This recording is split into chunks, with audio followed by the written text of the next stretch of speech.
April 1945. The rural farmlands of southern Bavaria stretched endlessly under a grey spring sky, where columns of defeated soldiers trudged westward along muddy roads, their faces hollow with exhaustion and resignation.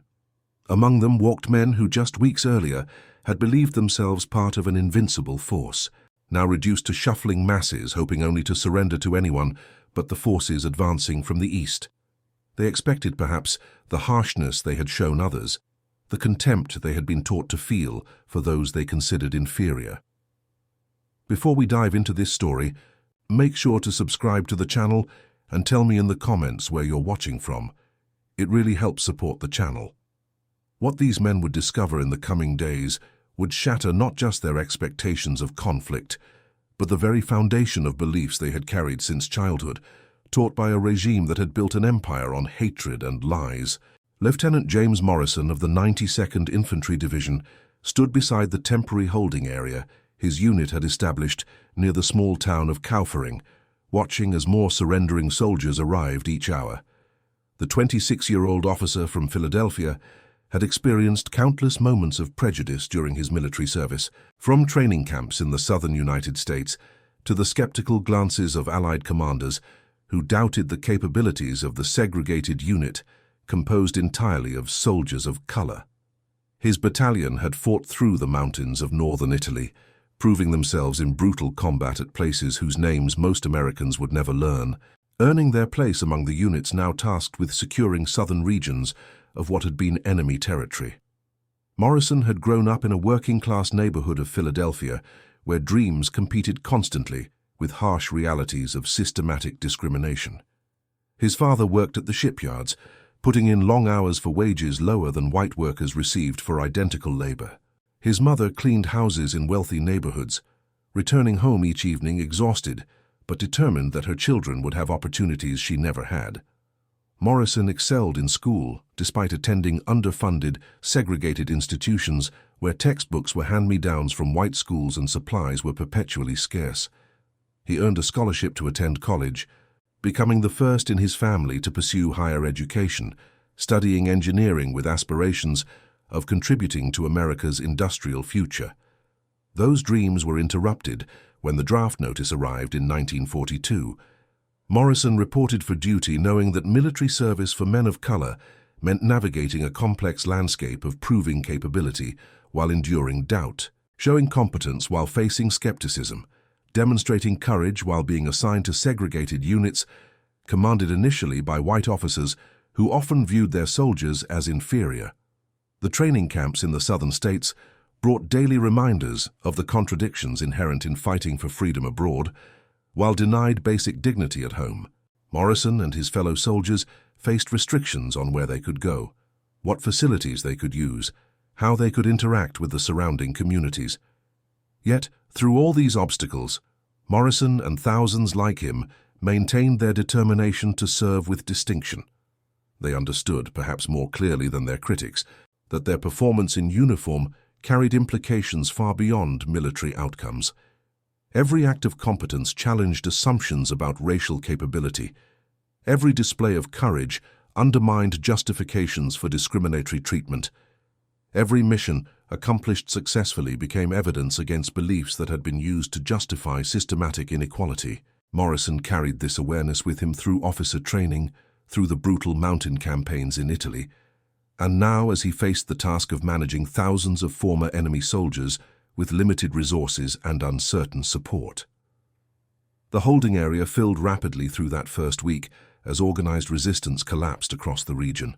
Morrison observed his men establishing order with remarkable efficiency, creating makeshift shelters, organizing the processing of thousands of arrivals, and maintaining security despite being vastly outnumbered by those they guarded.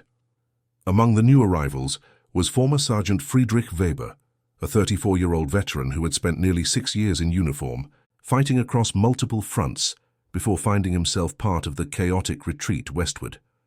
Weber had grown up in Munich in a family that struggled economically during the turbulent years following the First World Conflict, experiencing the hyperinflation that defeated savings, the political chaos that spawned extremist movements, and the eventual rise of a regime that promised restoration of national pride and economic stability. Weber's father had been a fallen craftsman whose workshop failed during the economic crises of the early 1930s. The family's descent from modest middle-class comfort into genuine poverty created fertile ground for the propaganda that filled every aspect of public life from 1933 onward. The regime offered explanations for their suffering that placed blame on external enemies and internal scapegoats, providing simple narratives for complex economic problems. Young Friedrich absorbed these messages during his formative years, attending youth programs that combined outdoor activities with systematic indoctrination, learning songs and slogans that reinforced beliefs about national superiority and racial hierarchies. By the time Weber entered military service in 1939, he carried a fully formed worldview built on these foundations. He believed Germany had been unjustly treated after the first conflict, that the nation's suffering resulted from conspiracies by inferior peoples, that the current conflict represented righteous reclamation of Germany's natural position of dominance. His military training reinforced rather than challenged these beliefs, presenting combat as a crusade to establish proper order in Europe. Weber served competently, if not brilliantly, receiving promotions to sergeant based on reliability rather than tactical genius, surviving multiple campaigns through a combination of caution and luck. Now, trudging along muddy Bavarian roads toward uncertain fate, Weber found himself confronting the collapse of everything he had been taught was eternal and invincible. The mighty forces that were supposed to be unstoppable had stopped. The superior civilization that was supposed to triumph over inferior enemies had been overwhelmed. The promises of victory and vindication had dissolved into the reality of defeat and desperation. Weber was hungry, exhausted, and confused, his worldview already beginning to fracture before he ever arrived at Morrison's holding area. Weber later recalled in interviews conducted during the 1960s that his first sight of the soldiers guarding the holding area created confusion that bordered on disbelief. He had been taught throughout his adult life to expect certain behaviors from certain groups of people. The propaganda had been explicit and systematic in its categorization of humanity into hierarchies of worth and capability. People of African descent were presented as particularly inferior, suited only for servitude, incapable of the organizational skills, strategic thinking, or moral qualities that supposedly defined superior groups. This was not subtle subtext, but explicit doctrine, reinforced through films, publications, school curricula, and public exhibitions designed to demonstrate supposed scientific proof of racial hierarchies. Yet here, Weber stood, watching these soldiers establish and maintain order with an efficiency that contradicted everything he had been taught. They organized feeding lines, established medical stations, created work details to improve sanitation and shelter, and maintained security without visible strain despite being vastly outnumbered. Officers like Morrison moved through the camp with quiet authority, making decisions quickly and effectively, commanding respect from their men through demonstrated competence rather than harsh discipline. The entire operation reflected sophisticated organizational capability and professional military bearing. The cognitive dissonance was immediate and profound. Weber's training had prepared him to expect chaos, incompetence, perhaps cruelty from such soldiers. Instead, he witnessed systematic efficiency and basic professionalism. His belief system required him to dismiss what he saw as aberration or exception, yet the evidence accumulated daily, undeniable and unrelenting. These were not exceptions proving a rule, but rather evidence that the rule itself was false. The situation facing Morrison and his fellow officers grew more complex as days passed. The holding areas swelled with far more people than supply lines could adequately support. Military logistics worked to establish proper prisoner facilities, but the temporary camps struggled with basic necessities in the interim. Food supplies meant to support a few hundred for several days were being stretched to feed thousands with no clear timeline for when proper support would arrive. The spring weather remained cold and unpredictable, with night temperatures still dropping near freezing, and many arrivals came with nothing but the tattered uniforms they wore, having abandoned equipment during the hasty retreat westward. Morrison consulted daily with his supply sergeant, a pragmatic veteran named Robert Jackson from Baltimore who had a gift for creative resource management. Jackson presented the situation with brutal honesty during their meeting on the 5th day. They had perhaps 10 days of rations at current distribution levels before stocks became critically low.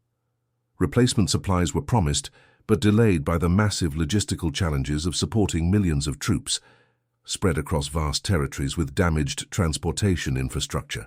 Jackson could stretch what they had through various means, reducing portion sizes, substituting ingredients, eliminating variety in meals, but mathematics was mathematics. Too many people requiring food with too few resources available. Morrison asked what their options were. Jackson laid them out systematically. They could maintain current distribution levels and face complete depletion in 10 days, hoping replacement supplies arrived in time. They could reduce rations to minimum survival levels for prisoners while maintaining full provisions for their own men, extending their supplies perhaps 3 weeks. Or they could reduce rations equally across everyone present, guards and guarded alike, extending supplies to approximately 4 weeks while accepting that everyone would be hungry and weakened. Military regulations provided clear guidance that favored the second option. Soldiers required adequate nutrition to maintain operational readiness. Prisoners required only minimum sustenance to prevent acute medical crises. The calculus was simple from a purely military perspective. Maintaining the combat effectiveness of the guard force took priority over the comfort of those being guarded. Jackson presented this option as the obvious choice, the one that any reasonable commander would select without hesitation. Morrison sat with this decision through a long evening, wrestling with implications that extended beyond immediate military necessity. He understood the practical arguments for maintaining full rations for his men. He also understood that his unit's treatment of prisoners, particularly given the racial dynamics involved, carried significance beyond this single camp. Reports would circulate, stories would be told. The choices made here would become part of the historical record, evidence used by future generations to judge not just this unit, but the broader question of how people of color in uniform had conducted themselves when given authority over former enemies. Corporal Marcus Johnson from Atlanta stood watch one morning during the 2nd week, observing the condition of new arrivals with growing concern. Johnson was a former medical student who had left university when the draft called, carrying with him 2 years of training that made him more observant about physical condition than typical soldiers.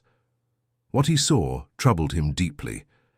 These were men on the edge of complete physical collapse, their bodies showing clear signs of severe malnutrition, their movements slow and uncoordinated, their eyes carrying that distant look that indicated minds struggling to process reality. Some could barely walk without assistance, leaning on comrades who themselves swayed with each step. Johnson's medical training allowed him to assess what he observed with clinical precision. These men exhibited classic symptoms of prolonged caloric insufficiency combined with micronutrient deficiencies. Their muscle mass had been metabolized to provide energy their diets no longer supplied. Their skin showed signs of vitamin deficiencies. Their reflexes were slower than normal. Their cognitive function was impaired by the fog that hunger produces in the brain. Many showed signs of respiratory problems, likely worsened by weakened immune systems unable to fight off infections. Some exhibited symptoms suggesting more severe conditions like edema that indicated their bodies were beginning to fail systemically. Johnson brought his observations to Morrison that evening, requesting permission to establish more systematic medical screening. The two men stood outside the command tent as dusk settled over the camp, discussing a situation that had no easy answers. Their own rations were strictly allocated, calculated to support the unit's operational needs with minimal surplus. Military regulations provided clear guidelines for prisoner feeding that in theory would prevent acute starvation while maintaining necessary distinctions between captors and captured. But those regulations assumed functioning supply lines, established facilities, and reasonable numbers of prisoners relative to guards. None of those assumptions matched their current reality. Morrison made a decision that night that would ripple through the lives of everyone in that camp and echo in the memories of survivors for decades to come. He called together his senior sergeants, men who had served with him through the brutal mountain campaigns in Italy, facing situations where courage and capability had been tested repeatedly. These were soldiers who had proven themselves in circumstances where failure meant their own lives and potentially the lives of comrades. They had earned the right to participate in decisions that would affect them directly. Morrison laid out the situation with complete honesty. He explained the supply calculations Jackson had provided. He described the medical concerns Johnson had raised.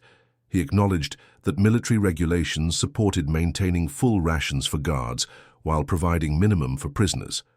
Then he presented them with what he saw as a moral question beyond military guidelines. They could follow regulations strictly, providing prisoners with the minimum prescribed rations while maintaining their own full allotments. Or they could share what they had more equally, knowing it would mean everyone, guards and guarded alike, would go hungry until supply lines improved. The tent fell silent as the sergeants absorbed what Morrison was proposing. These were men who had faced danger, deprivation, and discrimination throughout their military service. They had survived combat, where enemy forces sought to end their lives. They had endured treatment from their own fellow soldiers that ranged from dismissive to actively hostile. They had proven their capability repeatedly, always knowing that any failure would be attributed to racial inferiority, while successes would be dismissed as exceptions or luck. Now Morrison was asking them to voluntarily accept hunger to feed men who had served the very regime that had built its entire ideology on claims of their inferiority. Sergeant William Hayes from Detroit, a veteran who had fought in every major engagement the division experienced, spoke first. Hayes was 32 years old, one of the older men in the unit, someone whose judgment others respected. He had grown up during the Depression, remembered genuine hunger from childhood, understood what deprivation meant in ways that went beyond military training or theoretical discussions. His family had struggled through years when work was scarce and meals were uncertain, when his mother had performed miracles, stretching inadequate food to feed multiple children, when going to bed hungry was common enough to become almost normal. Hayes spoke quietly, but with conviction that filled the tent. He looked around at the other sergeants, men representing cities and towns across America, each carrying their own stories of struggle and perseverance. He said that they had been doubted and dismissed their entire lives, told they were inferior, treated as less capable, forced to prove themselves constantly, while others were given benefit of assumption. Now they had authority over men who had served a regime built on exactly that kind of thinking, systematized and weaponized into state policy.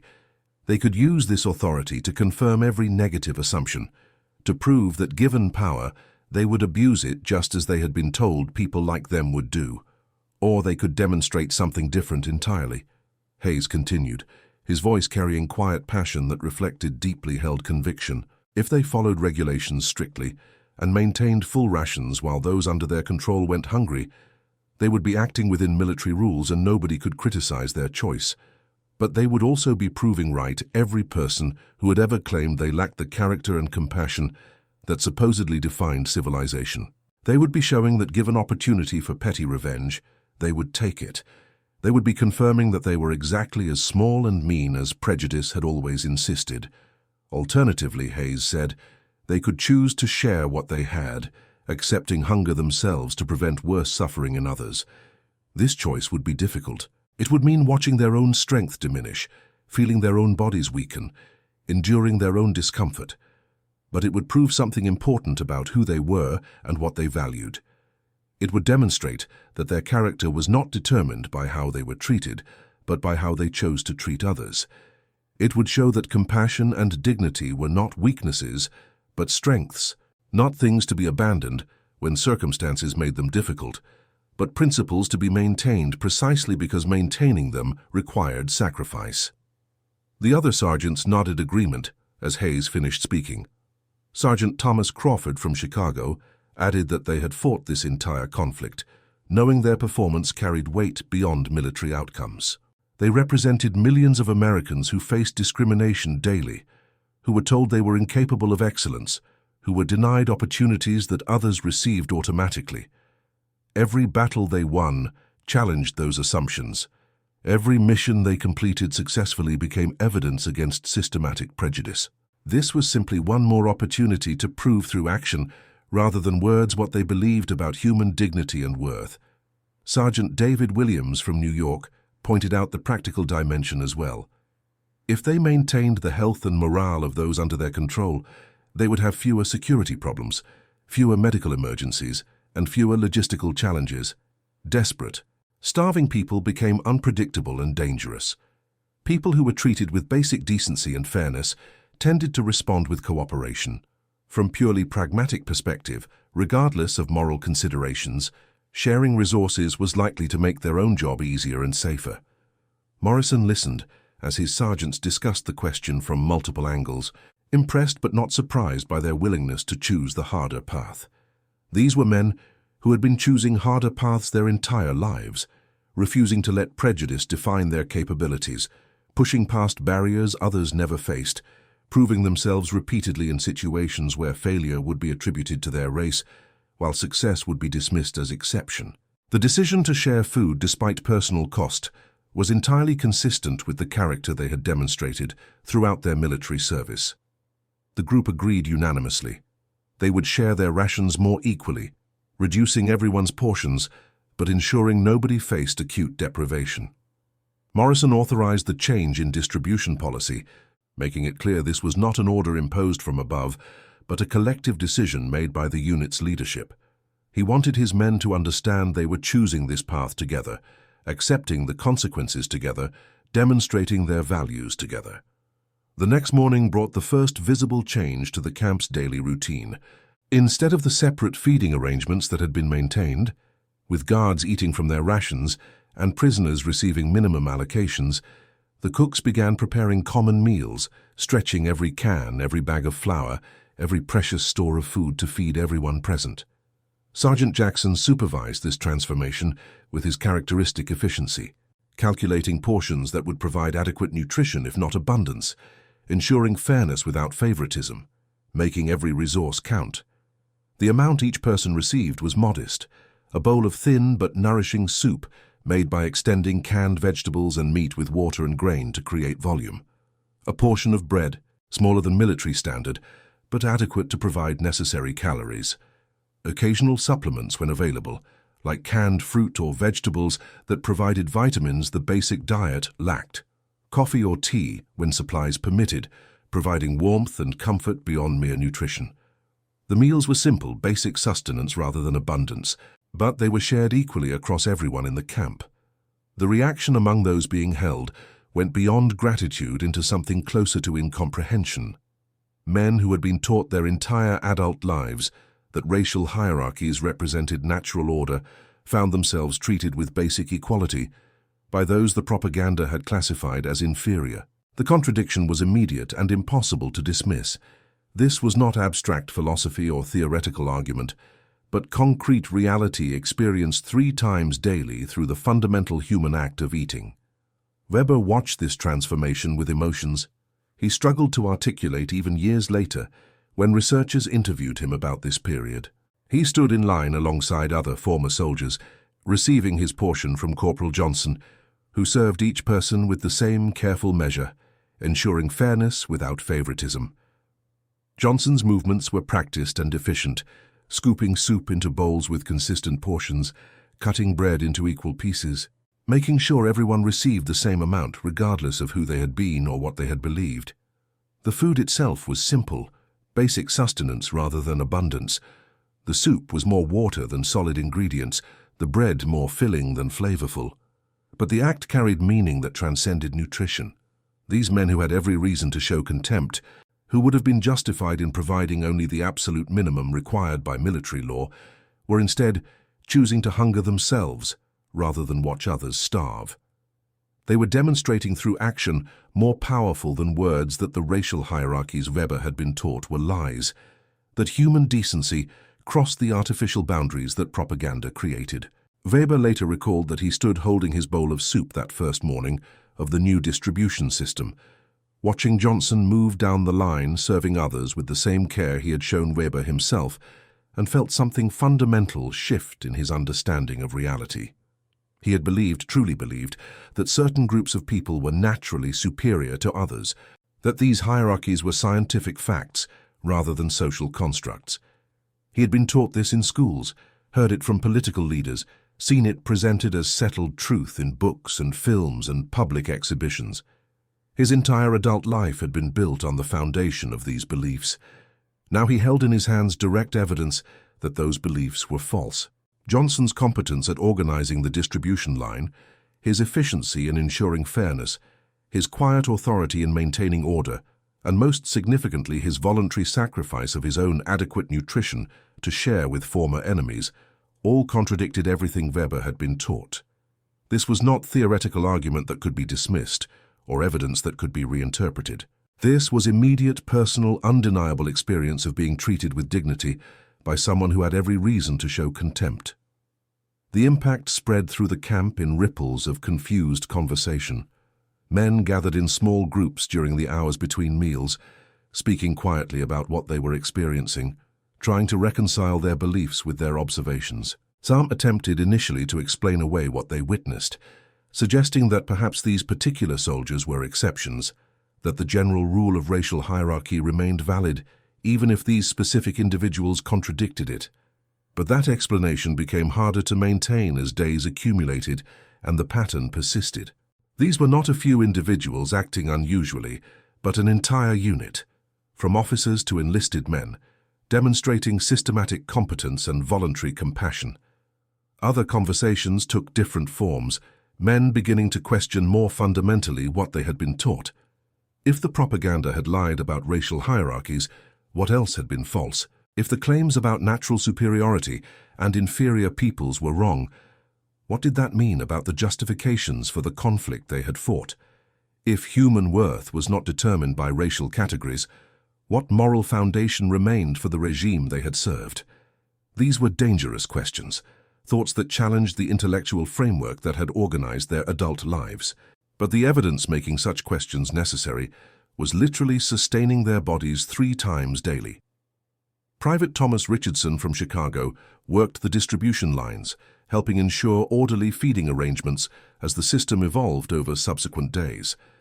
The 22-year-old had joined the service directly from high school, seeing military duty as both obligation and opportunity in a nation that promised equality while delivering systematic discrimination.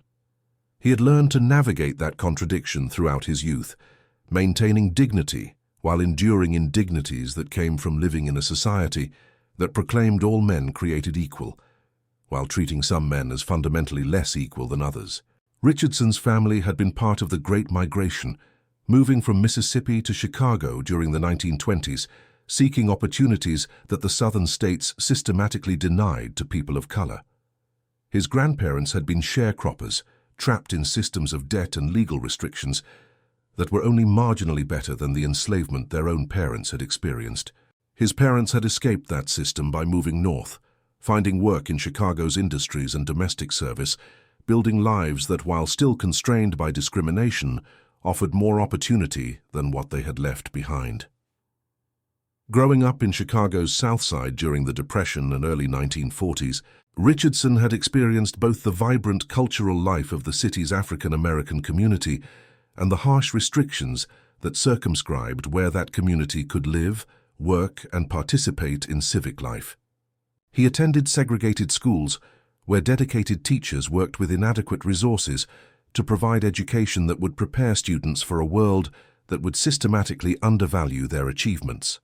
He saw talented peers denied opportunities that white students with lesser abilities received automatically. He experienced the daily accumulation of small indignities that came from living in a society organized around racial hierarchy. Military service brought its own challenges, from training in the segregated South, where his uniform commanded no respect from local populations, to combat in Italy, where he and his fellow soldiers had to prove their capability, while facing skepticism from Allied forces and outright hostility from some American units. Richardson had learned that excellence was not optional, but required, that every task had to be performed perfectly because any failure would be attributed to racial inferiority, while successes would be dismissed as luck or exception. Now, working distribution lines in this temporary camp, Richardson found himself in a position where his actions carried weight beyond military duty. He was representing not just himself or even his unit, but millions of Americans who faced discrimination daily while contributing essential work to national life. Every interaction with the men receiving food was an opportunity to demonstrate through simple decency what should never have required demonstration, that human worth transcended artificial categories, that compassion was not weakness but strength. Richardson noticed one man in particular who seemed especially troubled by the situation. This individual, later identified as Martin Kruger, a former teacher from Stuttgart who had served primarily in administrative roles during his military service, would approach the distribution line each day and then stand afterward, watching with an expression that mingled confusion, shame, and something that might have been the beginning of understanding. Kruger's body language suggested internal struggle, the posture of someone whose worldview was collapsing and who was uncertain what would replace it. Richardson observed Kruger over several days before deciding to approach him. The young soldier understood that language barriers would complicate communication, but he sensed that Kruger needed connection, needed some way to process what he was experiencing. One afternoon during the third week, Richardson finished his distribution duties and walked over to where Kruger stood apart from other groups, his shoulders hunched in posture that suggested either illness or overwhelming emotion. Richardson approached carefully, aware that surprising someone in emotional distress could trigger unpredictable reactions. He spoke softly in English, asking if Kruger was unwell, whether he needed medical attention. Kruger looked up, startled, and Richardson saw tears on the older man's face, tears that he had been crying quietly while standing alone at the edge of the camp. Kruger shook his head, trying to compose himself, clearly embarrassed to be seen in such vulnerable state. Communication proved difficult, but not impossible. Richardson knew a few German words picked up during months in European theater. Kruger knew limited English from his education. Through halting attempts at communication, mixing German words, English phrases, hand gestures, and simple persistence, the two men managed to convey basic meanings. Kruger was not physically ill but emotionally devastated. He was confronting something he found almost impossible to articulate, some realization that was destroying his sense of self and purpose. Over the following days, Richardson and Kruger continued these difficult conversations, building a vocabulary of shared understanding, despite language barriers. Kruger gradually revealed his background as an educator, his years teaching young people the doctrines of racial superiority that had been incorporated into every academic subject from the early 1930s onward. Geography lessons included classifications of peoples into hierarchies of capability. History instruction emphasized narratives of national superiority and racial destiny. Science classes presented false biological theories as settled fact. Literature selections reinforced these themes through careful curation of texts and interpretation of meanings. Kruger had believed what he taught, had seen himself as serving important purpose by educating the next generation in these supposedly scientific truths about human nature and social organization.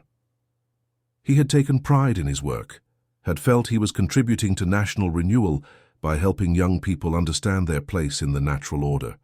He had received recognition for effective teaching, had been respected in his community for his dedication to education and his loyalty to the regime's ideological program. Now all of that was revealed as participation in systematic corruption of young minds, as complicity in evil dressed in educational respectability. Kruger was being shown through undeniable direct experience that everything he had taught was false. The soldiers providing him food, treating him with basic dignity, maintaining order and organization with efficiency that contradicted every claim of racial hierarchy, were living refutations of the theories he had spent years instilling in impressionable children. The magnitude of this realization was crushing Kruger. He was confronting not just that he had been wrong, but that he had actively harmed others through his wrongness. He had shaped young minds during their formative years, had influenced how an entire generation thought about themselves and others, had contributed to the intellectual infrastructure that justified systematic cruelty. The students he had taught with such dedication had absorbed lessons that made them complicit in terrible acts, that made them unable to recognize the humanity of those classified as inferior. that gave them intellectual permission for behaviors that conscience should have prevented. Richardson listened to Kruger's halting attempts to express this guilt and confusion, understanding perhaps better than Kruger realized the pain of confronting comfortable lies. Richardson had grown up hearing different but equally damaging propaganda, messages that insisted certain Americans were naturally inferior, suited only for servitude and subordinate roles, incapable of the intellectual achievement or moral character that supposedly defined superior groups. He had fought against those messages through education and achievement, proving through excellence, what should never have required proof, that human capability transcended racial categories. But Richardson also understood something Kruger was still discovering. The propaganda that classified some people as inferior served purposes beyond describing supposed reality. It justified systems of exploitation and oppression that benefited those classified as superior. It provided moral permission for behavior that conscience would otherwise condemn. It allowed people to commit acts that contradicted their stated values while convincing themselves they were behaving appropriately. The lie about racial hierarchy was not merely incorrect belief but functional tool for maintaining unjust social organization. Confronting this truth required more than simply accepting correction of factual error. It required acknowledging participation in systematic evil, recognizing that behavior justified by false beliefs remained wrong regardless of subjective sincerity, accepting responsibility for harm caused even when that harm was not consciously intended. For someone like Kruger, who had built his professional identity around education and moral instruction, this confrontation with his own moral failure was devastating. Richardson did not offer Kruger easy absolution or comfortable explanations. He could not tell him that sincere belief in propaganda made participation acceptable, because Richardson himself lived with the consequences of other people's sincere beliefs in different but related propaganda. Instead, Richardson simply shared his own experience of living with lies told about his humanity, his capability, his worth. He described growing up in America, where official documents proclaimed equality, while daily reality delivered systematic discrimination, where national mythology celebrated liberty, while actual law enforced segregation. He told Kruger about attending schools where teachers did their best with inadequate resources, because the school systems were designed to prepare students of color for subordinate roles rather than genuine achievement. He described seeing talented friends denied opportunities because of racial classifications that had nothing to do with individual merit. He explained what it felt like to serve a nation in uniform, while knowing that same nation denied him basic rights it proclaimed as fundamental to human dignity. Richardson was not trying to equate these experiences with what Kruger had participated in creating.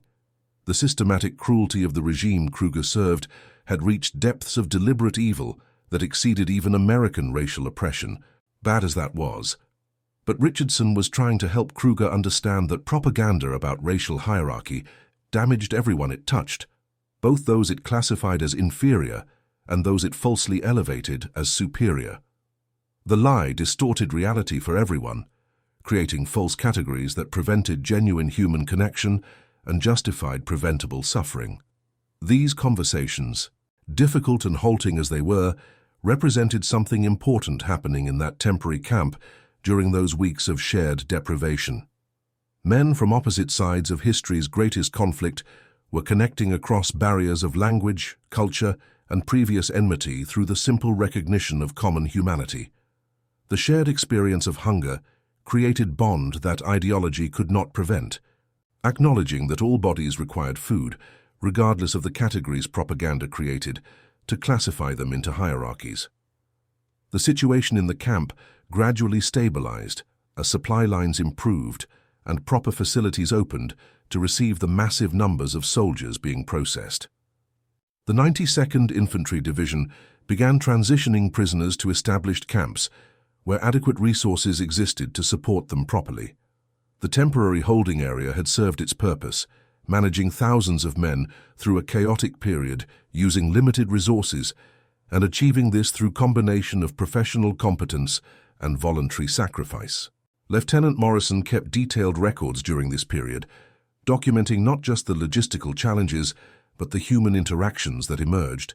His notes, preserved in military archives and later published in historical journals during the 1970s, provide remarkable insight into how simple decency, in desperate circumstances, could accomplish what propaganda could not. Morrison wrote about watching prejudice visibly crumble in individual faces, about conversations where former enemies struggled to reconcile their beliefs with their lived experiences, about the quiet dignity of his own soldiers who chose compassion when bitterness would have been understandable. Morrison documented specific examples of transformations he witnessed. He wrote about one former officer who had initially refused to accept food from soldiers he had been taught to despise, going hungry for 2 days before his body's need overcame his ideological resistance. When he finally accepted food, Morrison noted, the man's face showed not just physical relief but something like moral confusion, the beginning of recognition that his beliefs and his reality no longer matched. Over subsequent days, Morrison observed this individual's demeanor change, his interactions with the guards shifting from hostile distance to cautious respect as accumulated experience of decent treatment contradicted years of propaganda. Another entry described a group of younger soldiers who had organized themselves to help distribute food, working alongside Richardson and others despite having no obligation to do so. These men had grown up entirely under the regime's educational system, had never known political alternatives to the doctrines they had been taught since childhood. Yet Morrison observed them joking carefully with his soldiers, sharing small kindnesses, despite language barriers, demonstrating human capacity for connection that transcended ideological programming. Their youth, which might have made them most susceptible to propaganda, also made them adaptable enough to recognize evidence contradicting what they had been taught. Morrison also documented challenges and tensions that arose. Not everyone responded to decent treatment with gratitude or openness to new understanding. Some remained hostile, convinced that the respect shown them represented weakness rather than strength, certain that their beliefs remained valid despite contradictory evidence. Morrison recorded confrontations where individuals refused to recognize the humanity of those feeding them, maintaining ideological certainty even as they accepted food that kept them alive. These cases troubled Morrison, who wondered whether some people's commitment to false beliefs could survive even the most direct contradictions. The broader military command initially viewed Morrison's approach with skepticism bordering on disapproval. Officers accustomed to maintaining strict hierarchies between victors and vanquished saw the sharing of rations as potentially dangerous blurring of necessary boundaries.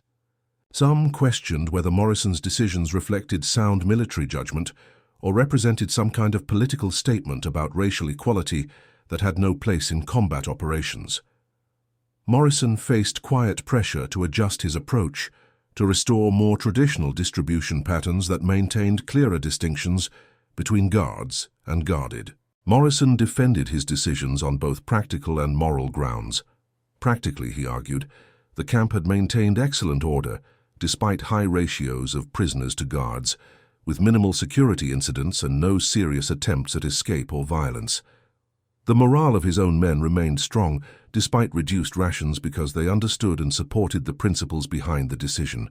Medical emergencies had been less frequent than in other facilities, according to reports he had access to, because the shared nutrition prevented acute crises that would have required resources they did not have. Morally, Morrison contended, his soldiers had demonstrated character and values that reflected well on their unit, their division, and by extension on all Americans of color who faced discrimination while contributing essential work to national life. They had proven through action, rather than words, that human decency transcended racial categories, that compassion was compatible with military discipline, that treating defeated enemies with basic dignity strengthened rather than weakened those who chose such treatment.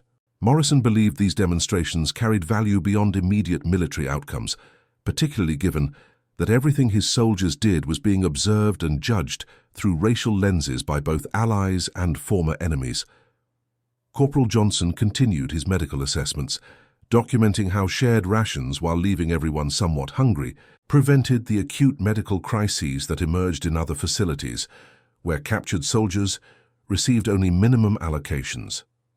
Johnson's records, later studied by military medical historians, showed significantly lower rates of serious illness, infectious disease and medical emergencies, compared to facilities with comparable populations but different distribution policies.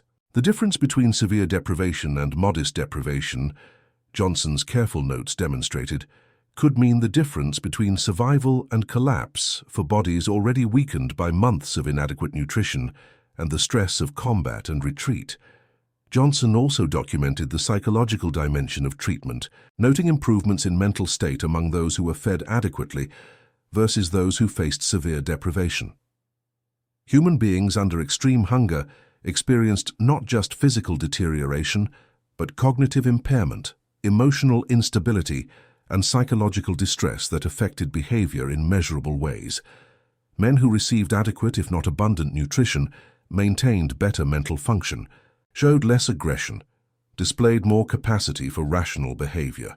This was not merely humane treatment, but practically effective policy for maintaining security and order with limited guard forces. As the weeks turned to months and the massive reorganization of Central Europe continued, many of those who had passed through Morrison's camp found themselves in permanent facilities, where they would remain for extended periods. The contrast between their initial experience and subsequent conditions highlighted what had made those early weeks remarkable. The shared meals had not been about abundance or even adequacy by peacetime standards, but about recognizing common humanity in circumstances where such recognition was neither required nor expected by military regulations. Weber spent 2 years in various facilities before returning to Munich to find his city devastated and his previous life impossible to resume. The physical destruction was immense, with entire neighborhoods reduced to rubble, infrastructure barely functional, economic life disrupted beyond quick repair. But the psychological and moral landscape had been transformed even more dramatically. The regime Weber had served was universally condemned, its leaders facing justice for crimes whose scope and systematic nature shocked even those who had opposed the regime during its existence. Teaching positions were scarce, and those available required careful vetting of political backgrounds and beliefs. Occupation authorities and German educational reformers worked to purge the propaganda that had infected every subject, to identify educators who could help build new system based on democratic values and factual accuracy, rather than ideological programming. Weber's record as someone who had taught racial theories in schools made him initially suspect, someone whose participation in the regime's educational corruption was documented and potentially disqualifying. But Weber had something many other former educators lacked. He had experienced personal transformation through direct encounter with evidence that contradicted his beliefs. He could speak authentically about what it meant to have one's worldview shattered by reality, about the process of recognizing that deeply held beliefs were false, about the moral obligation to confront past complicity in spreading harmful lies.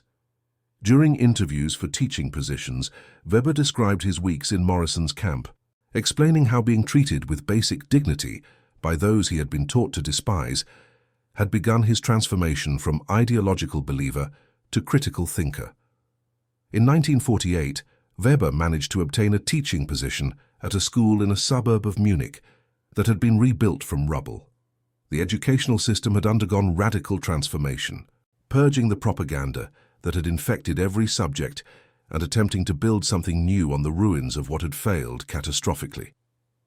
Weber found himself tasked with teaching a generation of children who had lived through the conflict's final years, who had experienced the collapse of everything they had been told was eternal and invincible, who needed education that would help them think critically rather than accept authority uncritically. Weber drew on his own experience of awakening in ways that made his teaching powerful and effective. He described, without names or specific details, the moment when propaganda met reality and shattered, when beliefs he had held with certainty were confronted by evidence impossible to dismiss. He told his students about soldiers who shared food when they could have hoarded it, about kindness shown when cruelty would have been easier, about the discovery that human decency transcended the artificial hierarchies that leaders created to justify their ambitions. He emphasized repeatedly that this was not primarily about national identity or the particular conflict they had experienced, but about universal human capacity for both cruelty and compassion. Every society, he taught, created categories to organize humanity, and every society tempted some people to use those categories to justify treating others badly. The specific categories varied. Sometimes the divisions were racial, sometimes religious, sometimes based on political beliefs or social class or other distinctions. But the pattern was similar across contexts. Those in power created categories that justified their dominance. Those seeking power exploited resentments by blaming problems on whatever groups could be classified as others.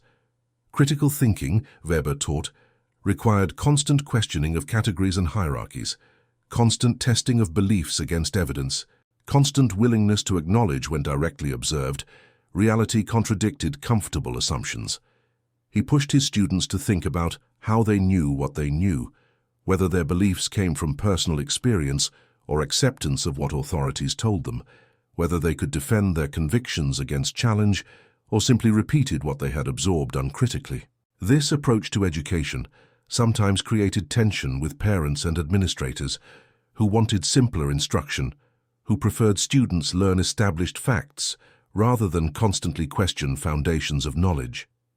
But Weber persisted, convinced that critical thinking was exactly what Germany needed in order to avoid repeating the catastrophic errors that had led to the conflict and its aftermath. He believed his students needed tools for resisting future propaganda rather than simply being told that this particular regime had been uniquely evil, while others were presumably trustworthy. Meanwhile, back in the United States, the soldiers of the 92nd Infantry Division faced their own challenges with recognition and reintegration. Despite distinguished service in combat, including the successful campaigns through Italy and into southern regions during the final months of the conflict, they returned home to a nation still deeply segregated, where their uniform commanded respect in some places and meant nothing in others. Morrison found himself frequently asked about his experiences, speaking to church groups, veterans organizations, and community gatherings about what he and his men had witnessed and accomplished during their service. He spoke carefully about those weeks running the temporary holding area, aware that his audience might interpret the story in ways he did not intend. His message was not about American superiority or moral triumph over defeated enemies, but about the simpler truth that treating people with basic decency, regardless of circumstances or history, affirmed something essential about human dignity that no ideology could erase. His men had chosen compassion not because it was easy or rewarded, but because it represented who they were and who they wanted to be, regardless of how others treated them or what beliefs others held about them. Morrison became involved in civil rights organizing during the late 1940s and 1950s, connecting his military experience to broader struggles for racial justice in American society. He participated in efforts to integrate public facilities, supported legal challenges to segregation, and worked with veterans groups pushing for recognition of contributions made by soldiers of color during the conflict.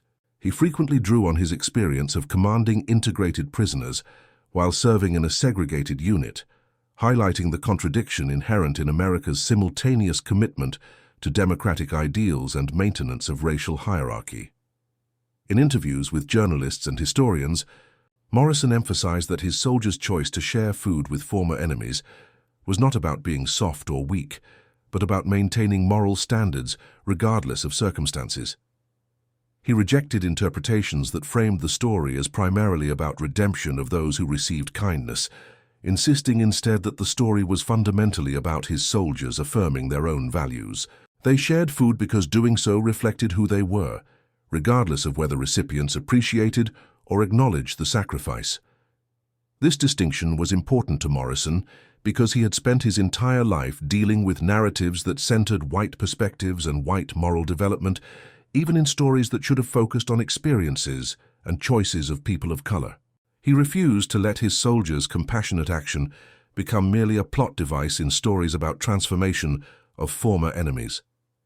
The soldier's choice mattered independently as demonstration of character and principle that deserved recognition on its own terms. Richardson returned to Chicago and resumed his education, eventually becoming a teacher himself. Like Weber, thousands of miles away, he found himself using his wartime experiences to illuminate broader lessons about prejudice, propaganda, and the power of direct human contact to challenge false beliefs. Richardson was particularly effective with students who struggled with racial tensions in their own communities, helping them understand how easily people could be taught to hate and how powerfully simple acts of decency could counter that teaching. Richardson taught in Chicago's public schools during the difficult decades of the 1950s through 1980s, witnessing and participating in struggles over school integration, educational equity, and curriculum reform. He brought to his teaching both his personal experience of navigating racism and his broader understanding of how systematic dehumanization functioned across different contexts. He could help students understand connections between the racial theories of the defeated regime and the segregation and discrimination they experienced in their own lives, while also helping them see important differences in historical contexts and specific manifestations. The story of the shared meals gradually spread through various channels. Veterans from both sides who had been present told their families, who told others. Morrison's official reports, initially classified but later released, provided documented evidence of what had occurred. Historical researchers studying the final months of the conflict and the massive challenges of dealing with millions of displaced and surrendered people discovered this small example of humanity amid chaos and recognized its significance for illuminating larger patterns and possibilities. By the 1960s and 70s, as societies on both sides of the Atlantic grappled with their histories of racial prejudice and sought paths toward justice and reconciliation, the story took on new relevance. Weber, now an established educator whose thoughtful approach to teaching history had earned respect, agreed to be interviewed for a documentary about the conflict's final months. He spoke openly about his transformation, about the shame of realizing what he had believed and taught, and about the gratitude he felt toward men whose names he never learned, but whose decency had helped him become someone different from who he had been. The documentary included footage of Weber visiting the United States in 1973, traveling to Philadelphia to meet Morrison, who had retired from a successful career in municipal administration. The meeting was emotional for both men, representing the closing of a circle that had begun in desperate circumstances decades earlier.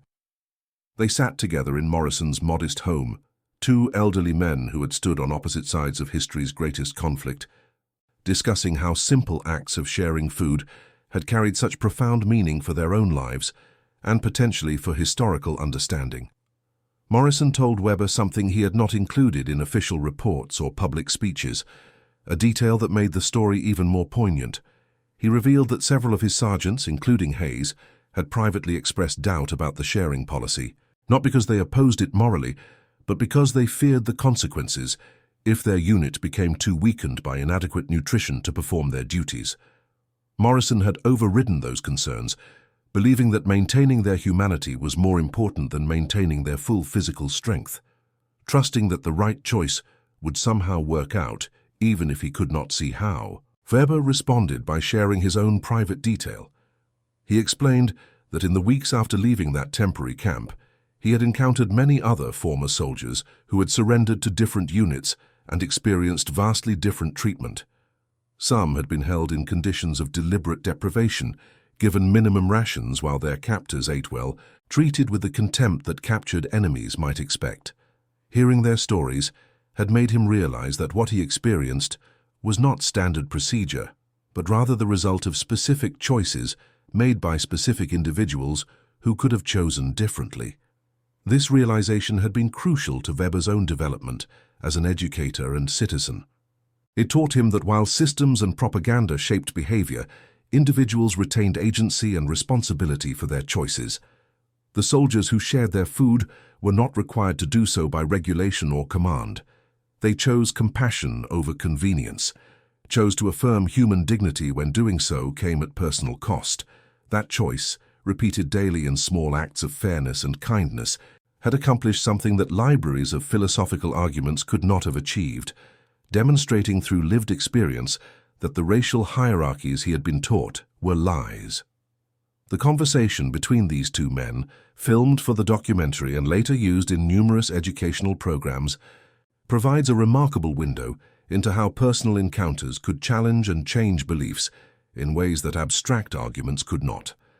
Weber's transformation was not instant or complete in those weeks of April and May 1945, but those weeks planted seeds that grew over subsequent years as he confronted what he had supported and sought to build something better from the ruins of what had failed. Johnson, who had become a physician after the conflict, treating patients in an underserved neighborhood of Atlanta, also participated in later interviews about this period. He emphasized the medical dimension of what had occurred, explaining how even modest improvements in nutrition could prevent cascading health crises in already weakened populations. But he also spoke about the psychological dimension, about how treating people with dignity affected not just their bodies, but their sense of self and their capacity to imagine different futures. He recalled specific individuals he had tried to help medically, men whose physical conditions reflected months or years of inadequate food, stress, and exposure to harsh conditions. He remembered their initial suspicion when he approached with medical supplies, their gradual acceptance as they realized he meant to help rather than harm. Their visible confusion as everything they had been taught confronted evidence that contradicted it completely. He saw in their faces the same confusion he had seen in the faces of white Americans who encountered successful, educated, accomplished people of color, and had to reconcile that reality with beliefs about natural inferiority. And that concludes our story. If you made it this far, please share your thoughts in the comments. What part of this historical account surprised you most? Don't forget to subscribe for more untold stories from World War II and check out the video on screen for another incredible tale from history. Until next time.